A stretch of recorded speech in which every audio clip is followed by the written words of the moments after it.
From a life-altering ski accident to a toxic divorce, our next guest has been through a few things that have inspired him to use his personal journey to help others. Joining us now is real estate entrepreneur, mental health advocate, and author Jarek Tadla. Good morning. Good morning. Wonderful to have you on the couch with us. Thank you, thank you. Yeah, so your background, as I mentioned, is in real estate and entrepreneurship, but what was your motivation for deciding to speak on men's mental health stigmas? You know, I retired very early at the age of 28, and I accomplished financially health very early in my age. And when I get to the top of the mountains, I realize it's not it. And my first suicidal thoughts came in 2008 when the market crashed. I recovered. I wasn't aware of it yet how deep the problem is. I didn't realize that mental health is so important because I got out of the market, recovered. I thought that I'm good.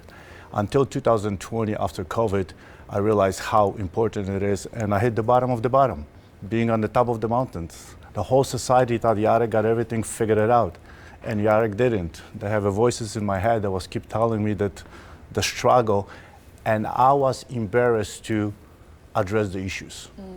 And I was hiding and I was hiding. There was more pain and more pain coming through, and I realized I have to share my experiences. Yes, and there's power in that. You know, I think there's also a healing internally that happens, Yes. and then there's power in sharing your story. So what is the meaning behind the title of your new book? The meaning of the book is not enoughness. It's a gift of the curse, because of the not enoughness give me the power of going through, to struggling, to prove it to everybody. But the problem is I forgot about myself. You know, we're looking for all the outside sources to validate who we are. But if we forgot about ourselves, that's where the pain and the deep crush comes. And that's what happened to me. Yeah. And first I was hiding, I wasn't aware of it. Because, you know, and every time I hit the wall, I was like, oh, I want to do more. I want to do more. First it was real estate. Then it was doing Ironmans, doing competition, you know, and it reached a point that I have to speak up. I have to speak up. I have to go to work, start the healing, start the inner process. And I realized everything we have is within us. And I started looking for validation from the outside world and society that always figured out, Jarek got everything good. And if I'm the one being on the top of the mountains, there's a lot of people out there that are going through real struggles and real problems.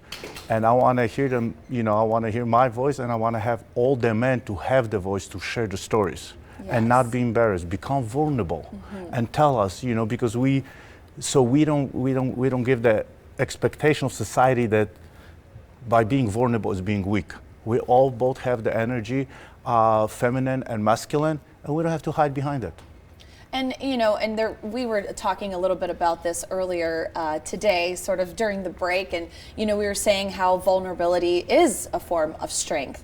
And so obviously there's all of these stigmas around masculinity. So how has that impacted not just your life, but others that you're seeing this sort of impact of those stigmas? You know, when I become vulnerable, we wrote the story in our head that when you become vulnerable, you become victim of the circumstances. But sometimes you gotta tell your story in order to connect. And when you connect, we connect with the other people. When you share your story and you suddenly see how much help you give, that's when I realized that, you know, we really have to speak about mental health. We got 545,000 suicides committed by men out of 700 a year. And the awareness is not there. Nobody talk. Well, we talk about it, but not as much as we should. You know, because every time the men become, you know, vulnerable or become weak, and we have the voices, we have the emotions, we have the feelings, and we have to hide because we're the protectors, we're the providers. And it's okay to share it. It's okay to discuss those feelings, and that's how it started. Now, how do you balance striving for high achievement with also maintaining your well-being? I'm not. I'm here. I'm not. This is exactly what I'm here. Because people think it's like, oh, now he's got figured out. No, this is never-ending journey. You always work on yourself and also on the business and being, you know, good provider, working on the relationship with your family. Everything, like, it's, you know, we need balance in life. And it's so hard because depending what stage you're in. So it's hard to have an emotional balance.